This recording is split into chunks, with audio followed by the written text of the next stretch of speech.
আসসালামু আলাইকুম। সকলে কিরাম আছেন? আশা করতেছি সকলেই যার যার জায়গা থেকে ভালোই আছেন। আমরাও আল্লাহর রহমতে ভালো আছি। চলে আসলাম আর একটা নতুন ব্লগ ভিডিও নিয়ে। আশা করতেছি সবার ভালো লাগবে। ভালো লাগলে আমার নতুন চ্যানেলটার পাশে থাকার অনুরোধ জানাচ্ছি, লাইক কমেন্ট শেয়ার করার জন্য। আর যারা আগে থেকে ভালোবেসে বন্ধু হয়ে আমার পাশে থাকতেছেন তাদের জানাই অসংখ্য অসংখ্য ধন্যবাদ। ঈদের কেনাকাটা করতে গেছিলাম, তো সেরকম কোনো ঝামেলার সম্মুখীন হই নেই, কারণ আমার খালি দুটি সাওয়াল, আমার কোনো মায়ে নেই।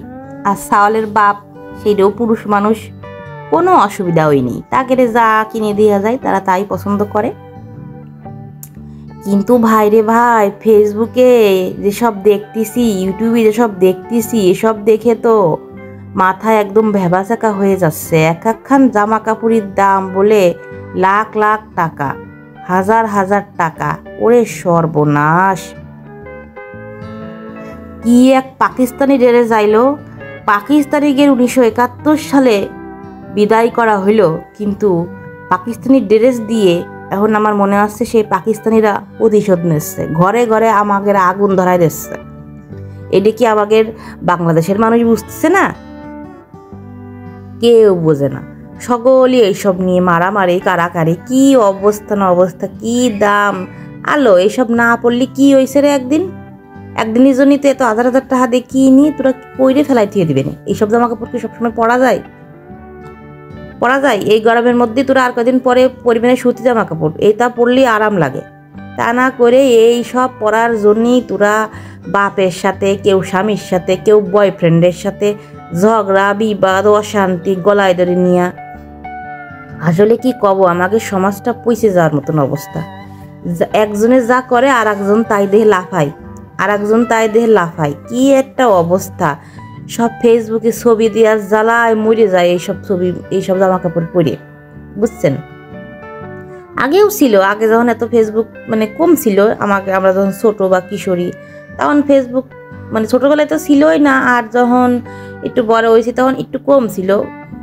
এক গ্রামে একজন ফেসবুক ব্যবহার করতে, এরকম। সেই সময় আমার মনে আছে ওইরকম কিরণমালা, তারপরে হলো কি কি নাম যেন আমার ঠিক এখন মনে আসতেছে না। ওই সব জামা কাপড় কেনার জন্য মানুষ রাশির ড্রেস, কিরণমালা ড্রেস, তারপরে আরো যেন কি ছিল, আমারও তো মনে পড়তেছে না। আরে আল্লাহ, তখনও ওইরকম কি অবস্থা হয়েছিল।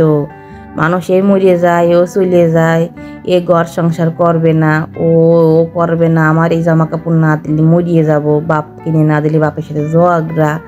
তা আল্লাহর ওয়াস্তে ভাই, ঈদ তো চলেই এলো, আর মাত্র কয়টা দিন আছে।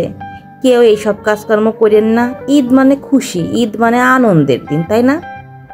যার যেরকম সামর্থ্য আছে সে সেরকম সামর্থ্যের মধ্যে মা বাপও চায় তার সন্তানের খুশির জন্য সর্বোচ্চ সুখটা দেওয়ার জন্য, যেটা পছন্দ হয় সেটি দেওয়ার জন্য।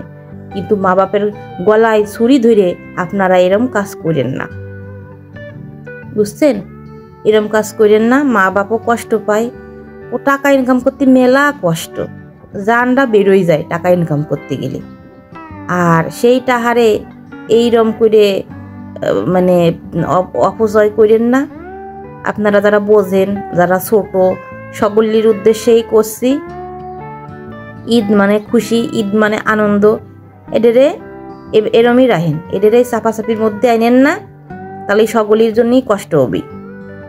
আমার কথায় যদি কেউ কষ্ট পেয়ে থাকেন তাহলে জানাই আন্তরিক দুঃখিত হচ্ছি, আমি দুঃখ প্রকাশ করতেছি।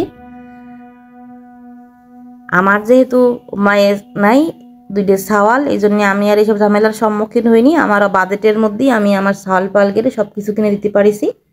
তো সকলের ঈদ কেমন করে কাটাচ্ছেন জানাতে পারেন। আজকের মতো এখানেই বিদায় নিচ্ছি। সকলেই ভালো থাকবেন। পরবর্তী ভিডিও দেখার আমন্ত্রণ জানালাম। আল্লাহ হাফেজ।